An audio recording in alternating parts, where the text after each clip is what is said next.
Willkommen bei Deutsch Doppel.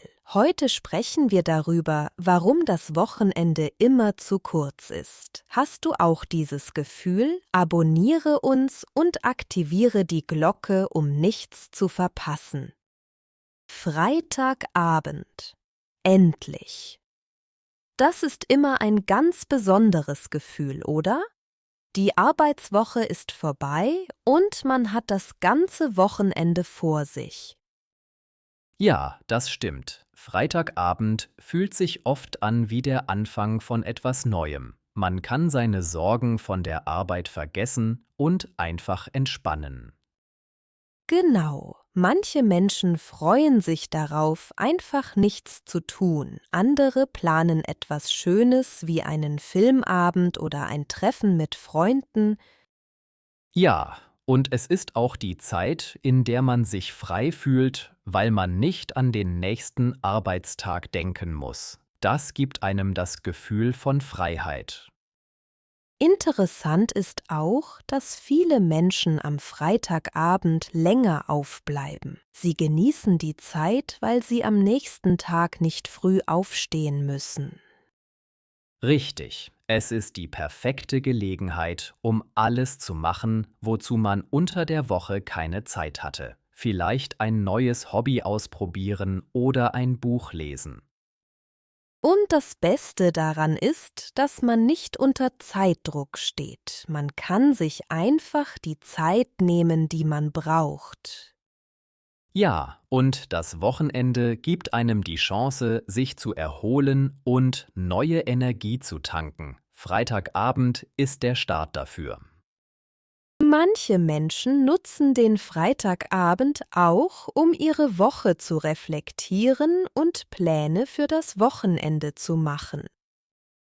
Das stimmt. Es kann gut sein, sich Gedanken darüber zu machen, was man in den nächsten Tagen tun möchte. Vielleicht einfach mal spontan sein. Absolut. Und wie schön es ist, wenn man das Gefühl hat, dass die ganze Welt ein bisschen langsamer wird. Ja, der Stress der Woche fällt ab und man kann die kleinen Dinge im Leben mehr schätzen. Das ist ein tolles Gefühl. Freitagabend ist auch die Zeit, in der man sich mit Freunden oder der Familie austauschen kann. Man hat endlich die Ruhe dafür. Ja, Gespräche können viel entspannter sein, weil niemand an den nächsten Tag denken muss. Man hat einfach mehr Zeit füreinander. Ich finde es auch schön, dass man am Freitagabend oft mehr lacht. Es ist, als ob der ganze Stress von einem abfällt und Platz für Freude macht.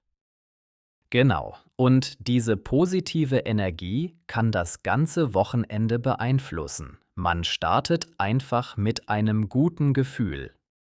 Viele Menschen nutzen den Abend, um einfach zu Hause zu bleiben und sich etwas Gutes zu kochen. Das ist auch eine schöne Art, den Abend zu genießen. Ja, und es ist die perfekte Zeit, um neue Rezepte auszuprobieren oder sich etwas zu gönnen, was man besonders mag. Es ist wirklich erstaunlich, wie ein Freitagabend das Gefühl von Freiheit und Möglichkeiten geben kann. Auf jeden Fall. Und obwohl das Wochenende kurz ist, beginnt es mit diesem Gefühl von Freiheit und Entspannung. Am Wochenende haben viele Menschen endlich Zeit für ihre Hobbys. Es ist eine gute Gelegenheit, etwas zu tun, das man wirklich mag. Ja, das stimmt. Manche gehen gerne spazieren oder machen Sport. Ein bisschen Bewegung tut gut und hilft, den Kopf frei zu bekommen. Andere nutzen die Zeit, um kreativ zu sein, zum Beispiel beim Malen oder Musizieren. Das kann sehr entspannend sein und macht Spaß. Genau. Und viele Menschen lesen auch gern. Ein gutes Buch kann einen in eine andere Welt entführen und vom Alltag ablenken. Ein weiteres schönes Ding ist, Zeit mit Freunden zu verbringen. Man kann sich treffen, gemeinsam kochen oder einfach nur plaudern.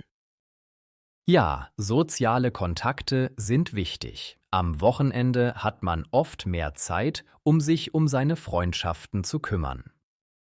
Manche Menschen lieben es auch, neue Orte zu entdecken. Sie machen kleine Ausflüge oder erkunden ihre Stadt.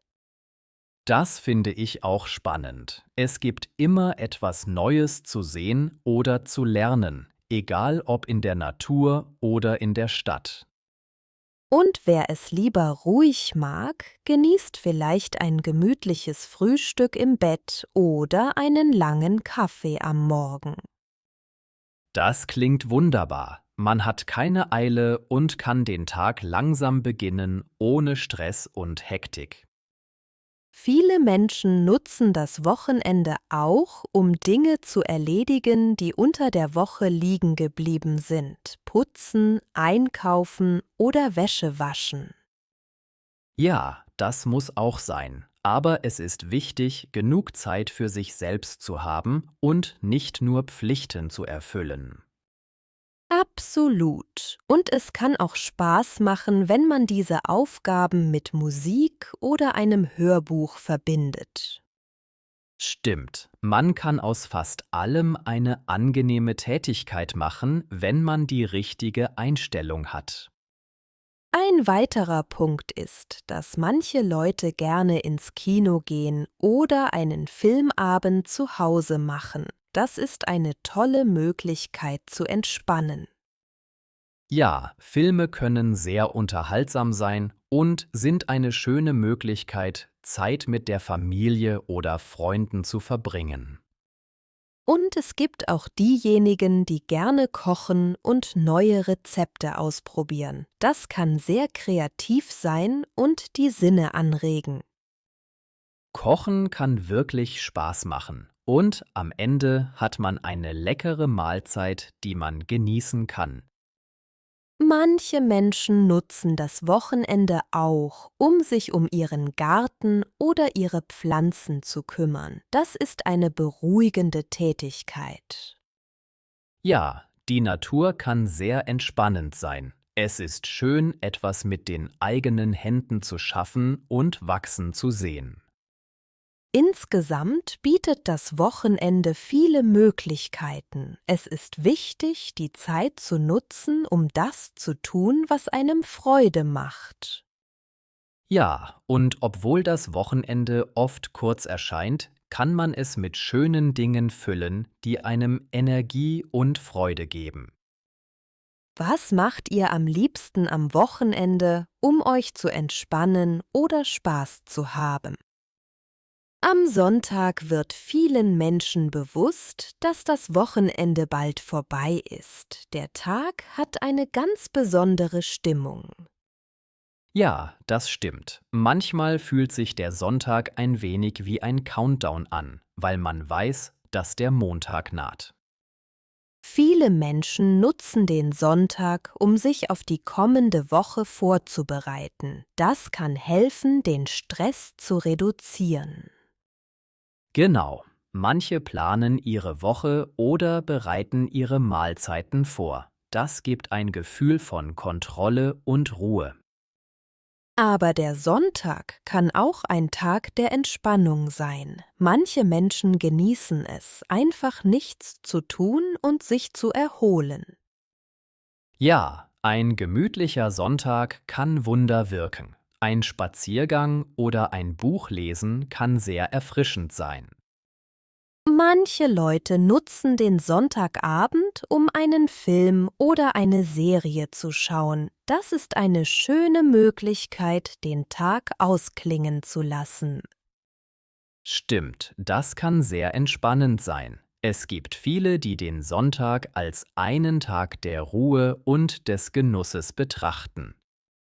Auch das gemeinsame Essen mit der Familie oder Freunden ist beliebt. Ein gemeinsames Frühstück oder Abendessen kann den Tag besonders machen.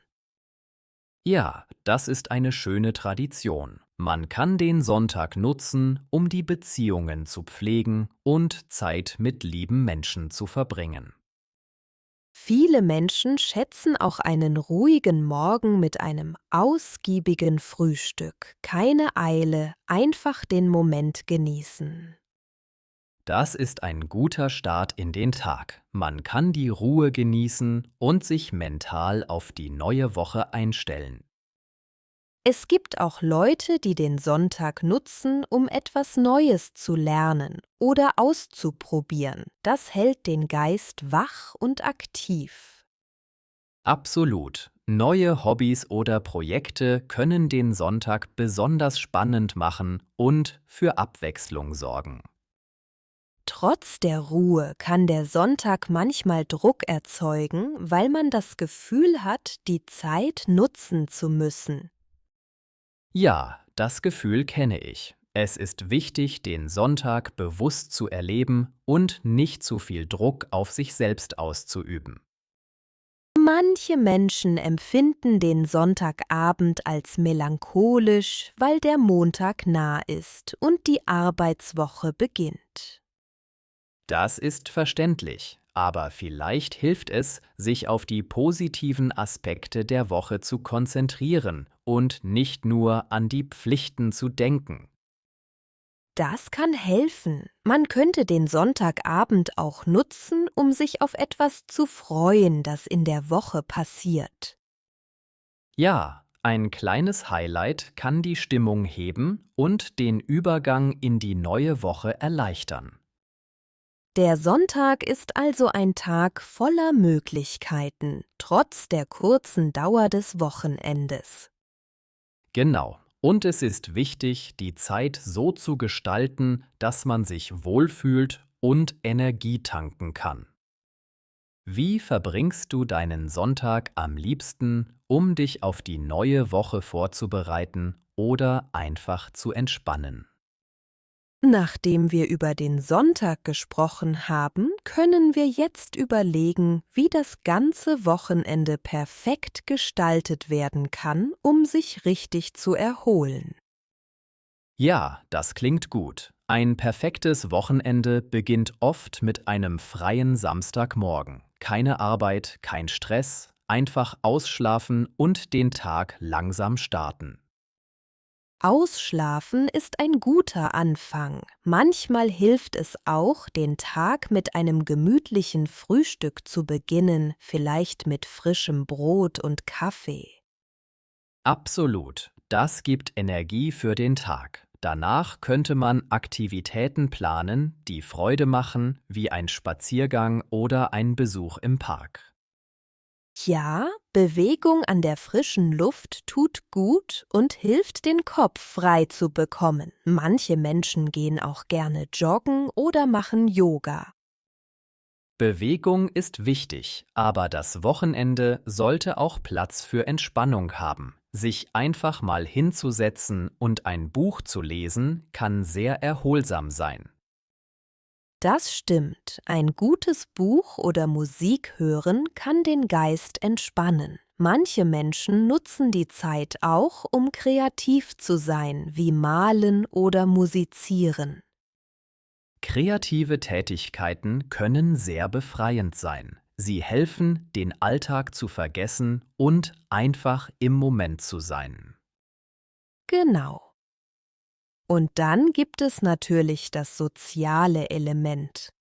Zeit mit Freunden oder Familie zu verbringen, kann das Wochenende besonders machen. Richtig. Ein gemeinsames Essen oder ein Spieleabend kann viel Freude bringen und hilft, Beziehungen zu stärken. Und wenn man keine Lust auf Gesellschaft hat, ist es auch okay, allein zu sein. Manchmal braucht man einfach Zeit für sich selbst. Ja, es ist wichtig, auf die eigenen Bedürfnisse zu hören. Man muss nicht immer aktiv sein. Auch ein Nachmittag auf dem Sofa kann erholsam sein. Ein weiterer Aspekt ist, sich von digitalen Geräten fernzuhalten. Weniger Bildschirmzeit kann helfen, besser zu entspannen. Das ist ein guter Punkt. Ein digitales Detox-Wochenende kann Wunder wirken. Mehr Zeit für echte Erlebnisse und weniger für Online-Stress. Das gibt einem die Möglichkeit, sich mehr mit der Umgebung zu verbinden und Dinge bewusster wahrzunehmen. Genau. Und vielleicht kann man auch die Zeit nutzen, um etwas Neues zu entdecken, wie einen neuen Ort in der Stadt oder ein neues Hobby. Neue Erlebnisse bringen oft frische Energie. Sie geben dem Wochenende eine besondere Note und machen es unvergesslich. Und am Ende des Wochenendes kann man dann zurückblicken und die schönen Momente schätzen. Das gibt einem ein gutes Gefühl für die kommende Woche.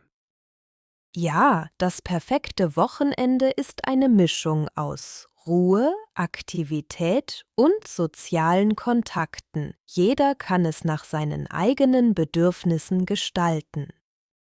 Wichtig ist, dass man sich erholt fühlt und die kurze Zeit sinnvoll nutzt, damit der Übergang zur neuen Woche leichter fällt. Genau, und am Ende ist das Ziel, mit frischer Energie in die neue Woche zu starten. Vielen Dank, dass ihr uns bei dieser Folge begleitet habt. Wir hoffen, ihr habt ein paar Tipps für ein erholsames Wochenende mitgenommen. Ja, und wenn euch etwas besonders gefallen hat, schreibt uns gerne einen Kommentar mit euren Lieblingswörtern aus dem Podcast. Vergesst nicht, uns zu liken und zu abonnieren, damit ihr keine unserer Folgen verpasst. Aktiviert auch die Glocke, um immer informiert zu bleiben. Wir freuen uns auf das nächste Mal mit euch. Bis dahin, genießt euer Wochenende und erholt euch gut. Der Sonntag. Der Sonntag ist für viele Menschen ein Tag der Ruhe. Am Sonntag kann man sich auf die kommende Woche vorbereiten. Die Woche.